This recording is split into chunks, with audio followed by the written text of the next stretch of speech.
Get back to those does, this early herding thing. It starts happening just about the time that wolves normally form packs, about the same time. It's just like they know that these wolf packs are going to be hunting them. Now, in the last several years now, it used to be when we had big wolf packs, they only hunted at night. Hardly ever saw wolves in the daytime back in the old days. They hunted at night. Holy cow, the howling and everything, and we had them come to our camp and to pirate a buck hanging behind the tent and things like that, but it was always at night. But today, the small wolf packs, they're hunting day and night. They're hunting all the time out there. Those deer are being threatened by wolves all the time, day and night. And so early herding is one of the things they've done that helps them to survive this.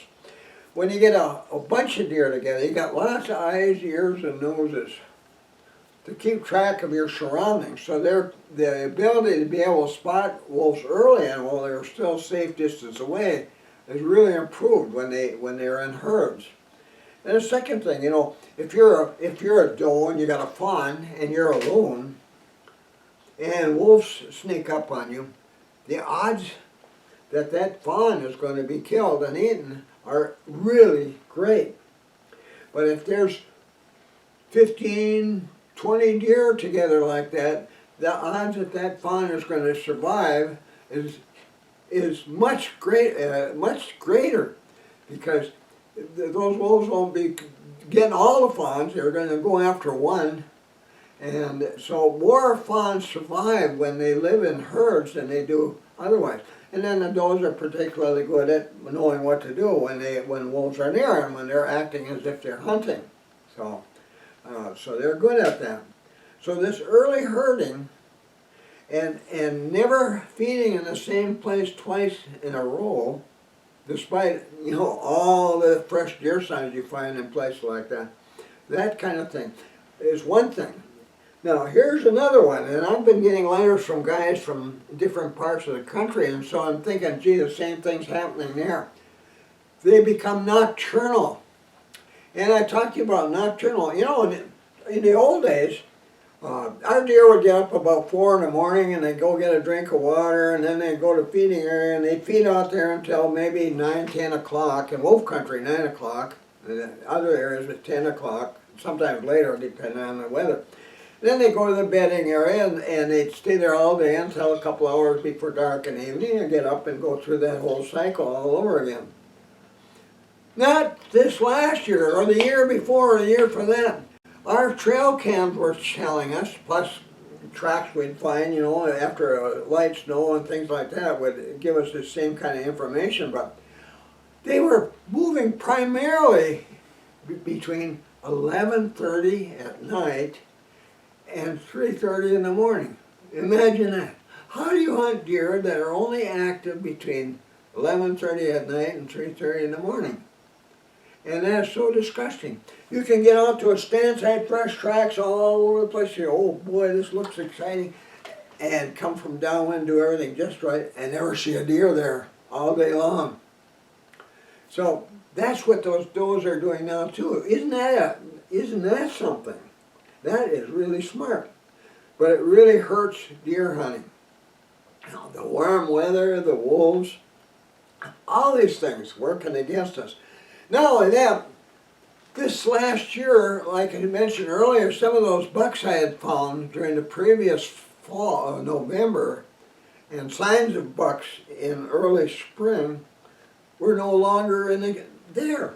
They were making signs, no tracks, no droppings in the areas where they were found. They weren't in the hideaways. The wolves had found them meanwhile before our season started. There were only 3 dominant breeding bucks in our entire 10 square mile area this last year. And those guys, they did not mark the ranges before before breeding began like they normally do. Back in the old days, they'd make antler rubs and ground scrapes all over the place, which are signposts of breeding ranges. None of that this year, because it was too warm for that earlier. Normally they start doing that mid-October when we'd normally get our first freezing temperatures at night, but not this year. None of that. What that means is they're not being aggressive toward lesser bucks in their ranges. What that also means is that lesser bucks can be doing lots of breeding, and that's not good for whitetails genetically. But at any rate, there was only 3 of them this year. And those 3 were doing their best to find all of those in heat in a 10 square mile area throughout our 2 week of hunting. And man, they could be here one day, 2 miles away the next day. Great, big, huge areas, 3 of them, and they're all over the place. And we all had a devil. We'd find their tracks, and sometimes their droppings as well, really fresh. But boy, did they move, and it was impossible. In an area that large, it's impossible to predict beforehand where the heck you're going to see them. It's one thing when they're all in 1 square mile area, each one, but this year, with only 3 of them in a 10 square mile area, boy, those bucks were just phantoms. They were will-o'-the-wisps the whole hunting season. Yeah, it was a strange year. Very strange hunting season. A really quiet one. Last 4 days we were there, we only heard 1 shot, distant shot.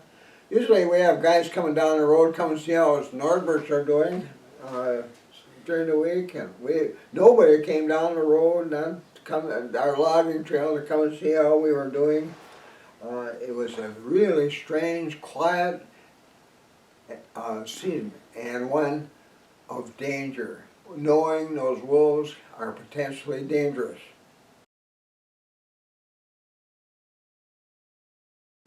Now, here's another thing.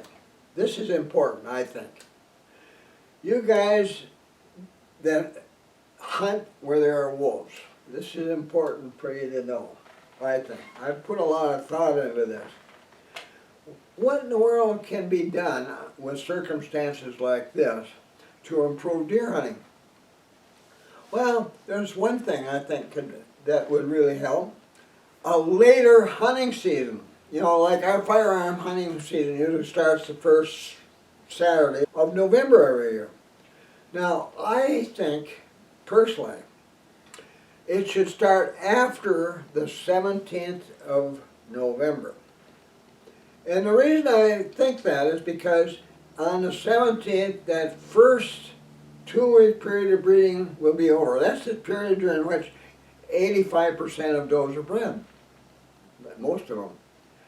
And after that, all these other bucks that have been kind of making themselves scarce because they didn't want to get in trouble with big dominant breeding bucks can come back to their ranges. After the 17th, during the next couple of weeks, you're going to see a lot more bucks in the woods. And some of them can be pretty big. Some of those lesser bucks are actually trophy class bucks. And they just happen to live in a range where the big dominant buck happen to be bigger. But there can be some pretty nice bucks amongst those that have been hiding for 2 weeks. So it's kind of nice to have a lot more bucks to hunt in the woods. And that happens after the 17th and almost to the day. It seems like they just can't wait for the 17th. And gee, they don't smell any more pheromone in the air. And say, I think it's safe. They'll go back and they'll see maybe a ground scrape or an antler rub made by the big buck, and there's no fresh musk, tarsal musk or musk from between their antlers that they rub on antler rubs. None of that's fresh. It's safe. I can come back now because bucks will try to keep those things freshen all the time to impress other bucks. I'm still here and I'm still dangerous and you better stay away. But at any rate, all of a sudden you have a lot more deer. Another thing that will be good about it, you're not likely to have weather so warm that deer won't move during the day. You'll have cooler weather and deer will be active during daylight hours. And probably their habits will be much more normal then, when it's cooler.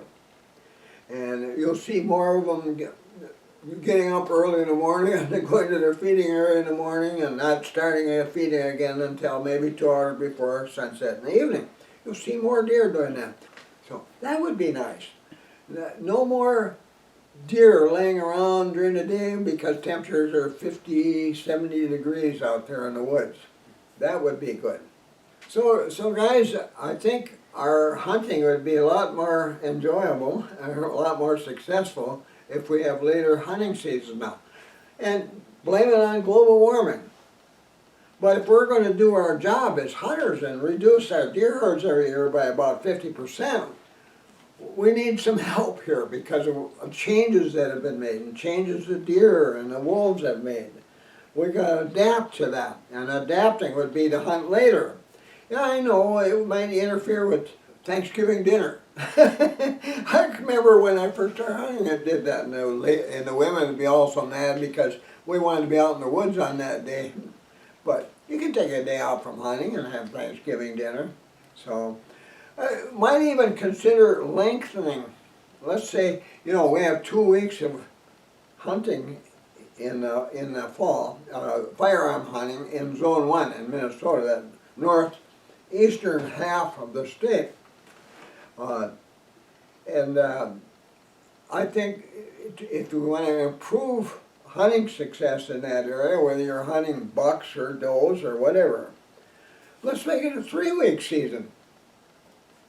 And that way you can work around Thanksgiving as well. But that way we'll be able to do a better job of keeping deer numbers down in areas where there are too many deer. We have some areas in Minnesota where this past year it was legal to take 5 or 6 deer, one person, because there's a lot of deer there, and then in areas where the chronic wasting disease was where it's been found. So, but at any rate, those are ideas. But later season will give us a lot better hunting and a lot better buck hunting, and for all kinds of reasons.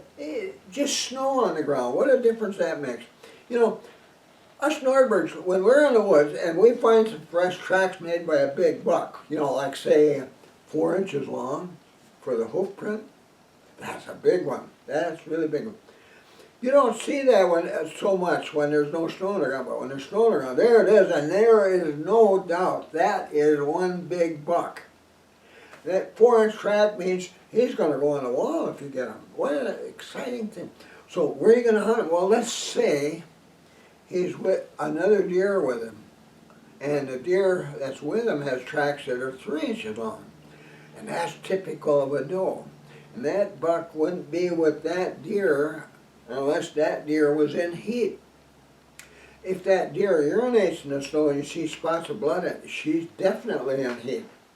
If that buck is dragging his hoofs from track to track in the snow, that doe is definitely in heat. Those are signs that tell you that.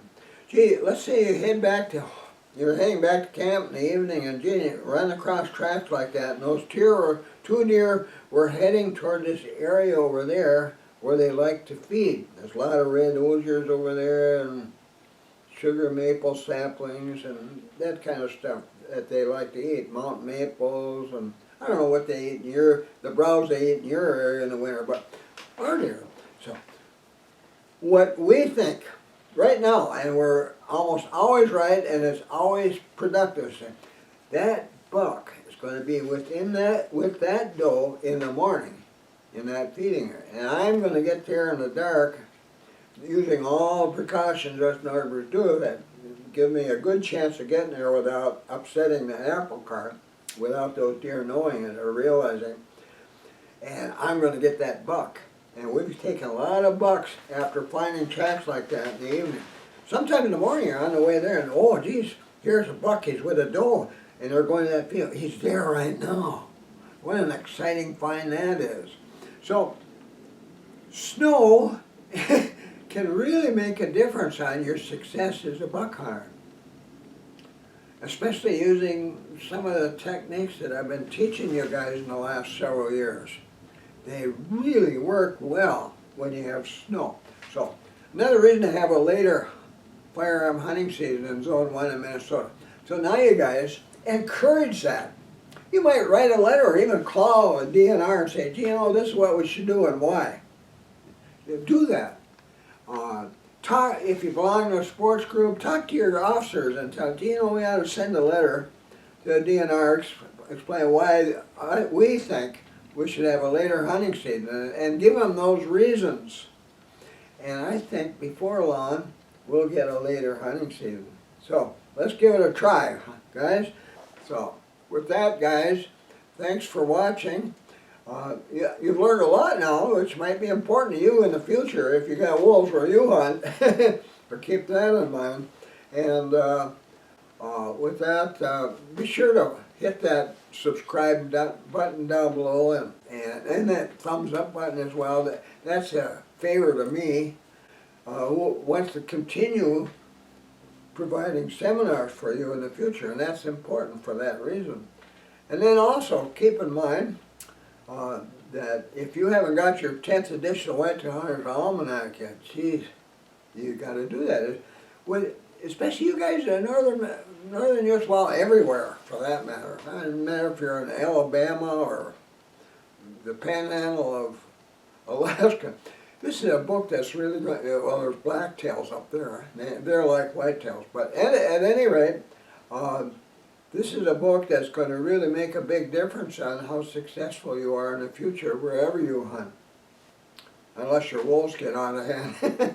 So, if you haven't got one yet, be sure to get one now before the year's out.